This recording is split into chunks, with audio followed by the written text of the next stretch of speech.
अस्सलाम वालेकुम, मैं हूँ फायजा सदोज़ी और आप देख रहे हैं मेरा यूट्यूब चैनल। जो वाक़या पेश आया है कराची के अंदर, जो स्टोरी सामने आई है वो बड़ी तकलीफ देह है। वो इसलिए तकलीफ देह है कि कराची से ये जो वाक़या जब ये सामने आया तो उसके बाद इस स्टोरी ने तहलका मचा दिया है। एक ऐसा इंसिडेंट है हमारे मुआशरे के अंदर कि सुनने के बाद इंसान के रोंगटे ज़रूर खड़े होते हैं कि हमारा मुआशरा, हमारी सोसाइटी किस तरफ सर्वाइव कर रही है और हम लोग ख़ुद जो है वो इस तरह के मामलात और रिश्तों को वहाँ उस स्टेज पर लेके आते हैं कि एंड पर जो हमारे पास एक मामला बचता है वो या फिर हम किसी दूसरे का कत्ल कर देते हैं उस रिश्ते को छुपाने के लिए, ऐसे नाजायज़ किस्म के ताल्लुकात रखते हैं कि फिर एंड जो है वो ऐसा ही होता है। स्टोरी क्या है? स्टोरी बेसिकली ये है कि कराची से ये वाक़या पेश आया है और कराची का जो इलाका है वहाँ पे एक शख्स है, 65 साल एक शख्स है और उसका जो है वो कत्ल होता है। उसका बड़ा लज़ाहिज़ कत्ल होता है। वो कत्ल जो है वो करती है एक औरत उसके साथ रहने वाली, जो वो पिछले 6 सालों से लिविंग रिलेशनशिप में थे, यानी कि शादी के बगैर, निकाह के बगैर वो साथ रह रहे थे। और वो शख्स जो है वो बूढ़ा शख्स था, कोई हम उसको ये नहीं कह सकते कि कोई यंग पर्सनैलिटी थी।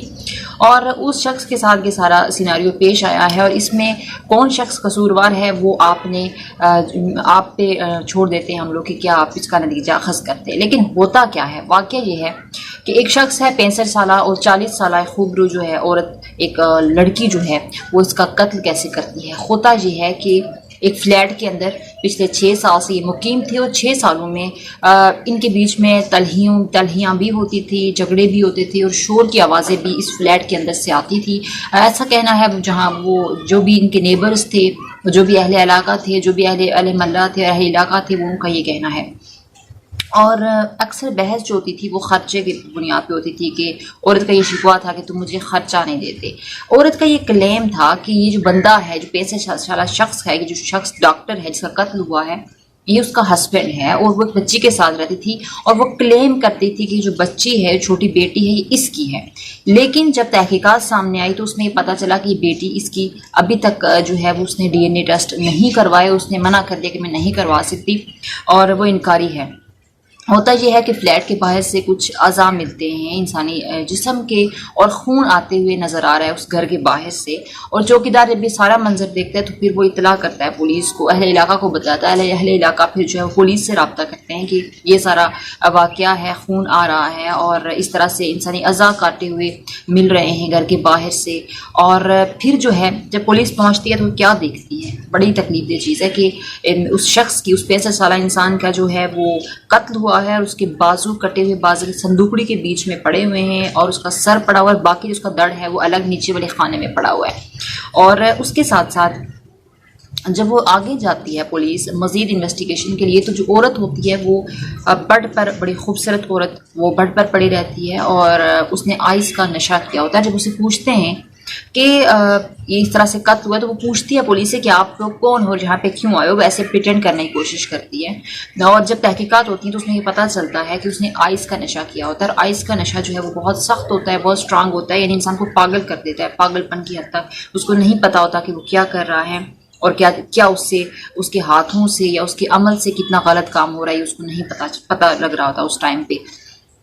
और ये सारा जो है वो वाक़या सामने आया है। और इसके बाद जब वो अदालत में उसको लेके जाते हैं उस औरत को, पहले तो वो मानने से इनकार करती है और पुलिस के सामने कि मैंने ये कत्ल नहीं किया। लेकिन जब उसे पूछा जाता है और मज़ीद उससे इन्वेस्टिगेशन होती है तो वो कहती है कि हाँ मैंने इसको कत्ल किया है और इसके जो है मैंने टुकड़े किए हैं क्योंकि ये मुझे डराता था और हम लोग मियाँ बीवी थे। लेकिन वकोल फैमिली के जो जिसका कत्ल हुआ है, जिस शख्स का, जिस 65 साल इंसान का कत्ल हुआ है, उसकी फैमिली के बकौल ये है कि ये लिविंग रिलेशन में रहता था ये बंदा इस औरत के साथ, मगर इसकी बीवी नहीं है और अहले इलाका का भी यही कहना है। और ये जो बंदा इसका कत्ल हुआ, ये इसके 8 फैमिली मेम्बर्स थे, इसके 8 बच्चे थे और ये इस औरत के साथ लिविंग रिलेशनशिप में था, अपनी फैमिली को छोड़ के, अपने 8 बच्चों को छोड़ के इस औरत के साथ रह रहा था। तो जब आप गलत काम करोगे तो ऑब्वियसली उसके नतीजा भी गलत होगा, जैसे अभी यहाँ पे आपके सामने आया है। और ये खबर जो है बहुत लर्ज़ाखेज़ है क्योंकि औरत को जब لے کے جایا گیا عدالت میں تو وہاں پہ وہ مسکراتے ہوئے نظر آئے. اسے پوچھا گیا کہ آپ نے اس کا قتل کیا؟ تو اس نے کہا ہاں میں نے اس کا قتل کیا، اس لیے قتل کیا ہے کہ یہ مجھے خرچہ نہیں دیتا تھا، مجھے بلیک میل کرتا تھا، مجھے زبردستی اس نے اپنے ساتھ رکھا ہوا تھا، میرے سے شادی کی ہوئی تھی مگر مجھے آن نہیں کرتا تھا دنیا کے سامنے، تو میں نے اس کا قتل کیا. مجھے ڈراتا تھا، مجھے کہتا تھا کہ اگر تم مجھے چھوڑ کے گئی تو میں جو ہے وہ تمہارے بھائی کو اور تمہارے باپ کو مار دوں گا، دھمکیاں کرتا تھا. تو میں نے جو ہے اس کو قتل کر دیا کیونکہ یہ مجھے پکچرز دکھاتا تھا لوگوں کی کہ اس نے ان لوگوں کو مارا تھا، تو میں نے اس کے ساتھ وہی کام کیا. یہ عورت کی اسٹیٹمنٹ ہے. مگر ہم لوگ اتنے بے ماز ذہن بن چکے ہیں کہ ہم لوگ ایسے ریلیشنز رکھتے ہیں. جب آپ کے گھر میں بیوی ہے، جب آپ کے گھر میں بچے ہیں، جب آپ کے گھر میں پوری فیملی کمپلیٹ ہے، تو پھر آپ اس طرح کے ریلیشن شپس کیوں رکھتے ہیں، اس طرح کے تعلقات کیوں بناتے ہیں کہ جن کو آپ دنیا کے سامنے آن نہیں کر سکتے، دوسروں کو بھی اذیت میں رکھتے ہیں، خود بھی تکلیف میں رہتے ہیں، ان رشتوں کے ساتھ بھی منافقت کر رہے ہوتے ہیں. تو یہ غلط چیز تھی جس کا نتیجہ غلط ہوا. بہت صفاقانہ، بہت بےایمانہ قتل ہوا اور اس قتل کی جتنی مذمت ہو سکے وہ کم ہے. عورت نے اس کا قتل کیا. ابھی تفتیش پولیس کی طرف سے مزید جاری ہے کہ کیا ایک عورت اتنی اسٹرانگ ہے کہ وہ ایک مرد کا قتل کر سکتی ہے، اور وہ بھی اس طرح سے کہ اس کی بازو کاٹ رہی ہے، اس کے سر کو جو ہے وہ سر پہ جو ہے وہ ہیمرز سے اس کا سر سمیش کیا ہے.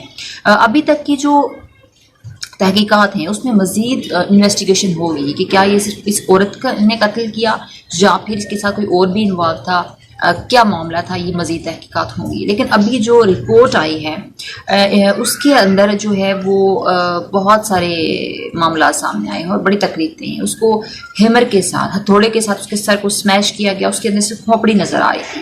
اور اس کے ساتھ جو ہے وہ پولیس مزید یہ بتاتی ہے کہ جو رپورٹ کے اندر ہے کہ اس کے بازو کاٹے گئے، اس کے ہاتھ کاٹے گئے اور اس کو جو ہے وہ بہت تکلیف دہ اس کا قتل ہوا. اور یہ چیز جو ہے ہمارے معاشرے کے لیے ہمارے یہ سوچنے کا مقام ہے کہ ہم کہاں پہ کھڑے ہیں، ہم کہاں پہ اسٹینڈ کر رہے ہیں، ہماری کیا ایکٹیویٹیز ہیں. ہم نہ صحیح سے مرد ہونے کا فرض پورا کر رہے ہیں، نہ ہم عورت ہونے کی جو ایک عورت کی حیا ہوتی ہے، جو شرم ہوتی ہے، وہ بھی شاید ہم میں سے چلی گئی ہے. ہم ٹھیک طرح سے کوئی بھی جینڈر جو ہے وہ دنیا کے اندر سروائیو نہیں کرے. اسپیشلی ہمارے معاشرے کے اندر، ہمارے پاکستان کے اندر یہ معاملات ہو رہے ہیں. ہمارے مسلمانوں کے ساتھ یہ انسیڈنٹ ہو رہے ہیں کہ ایسے واقعات ہم لوگ آئے روز دیکھتے ہیں اپنی آنکھوں سے کہ انسان حیران رہ جاتا ہے. تو اس طرح کے کام نہیں ہونے چاہیے، کیونکہ مجھے لگتا ہے کہ آپ اس طرح کے ریلیشنز رکھیں گے تو آخر میں نتیجہ ایسا نکلے گا، محلے کے سامنے بھی، رشتہ داروں کے سامنے بھی، پڑوسیوں کے سامنے بھی، نیبرز کے سامنے بھی، اور جہاں پہ جس علاقے میں آپ رہ رہے ہیں، اہل علاقہ، اہل محلہ، ان کے سامنے بھی بدنامی الگ اور ایک تکلیف دہ چیز الگ. پوری زندگی فیملی کے لیے بھی دبا، اور آپ کی اپنی موت بھی اتنی بھیانک و شرمندگی والی ہوتی ہے کہ افسوس ہوتا ہے پھر کہ آپ کے جو فیملی ممبرس ہیں وہ دنیا کو کیا منہ دکھائیں گے اور آپ اپنی جان سے بھی گئے. اس طرح کے تعلقات نہیں رکھنے چاہیے. بتایا جاتا ہے کہ جو شخص ہے اس کا جو عورت کے ساتھ رہتا تھا، یہ اس کی نرس تھی، اور یہ جو آدمی تھا 65 سالہ شخص یہ ڈاکٹر تھا اور یہ اس کی کلینک میں نرس تھی، اور یہ آپس میں کافی ٹائم سے 6-7 سالوں سے رہ رہے تھے. اس کے بعد انجام جو ہے چھپ کے کسی کے ساتھ تعلقات رکھنا، اس کا انجام آپ کے سامنے ہے. تو کہنے کا مقصد یہ تھا کہ ایسے تعلقات سے گریز کریں، ایسی چیزوں کو اوائڈ کریں. اگر آپ کو کوئی پسند ہے تو آپ اس کے ساتھ نکاح کریں، آپ دنیا کے سامنے اس کو آن کریں. ایسا نہیں ہو سکتا کہ آپ چھپ کے کوئی تعلق رکھیں اور اس کا بھیانک انجام سامنے نہ آئے، اور کبھی کبھی آپ جان سے بھی جا سکتے ہیں. اور بہت سارے ایسے انسیڈنٹس ہیں جو آپ کے سامنے ہیں، کس طرح سے لوگوں کی ڈیتھس ہوتی ہیں، لوگوں کو قتل کیا جاتا ہے، دھوکے دیے جاتے ہیں، فراڈ ہوتے ہیں، آپ کی زندگیاں برباد ہو جاتی ہیں. ویڈیو اچھی لگی تو چینل کو لائک کریں، سبسکرائب کریں. اپنی میزبان فائزہ سے دوسری کو اجازت دیجیے. اللہ حافظ.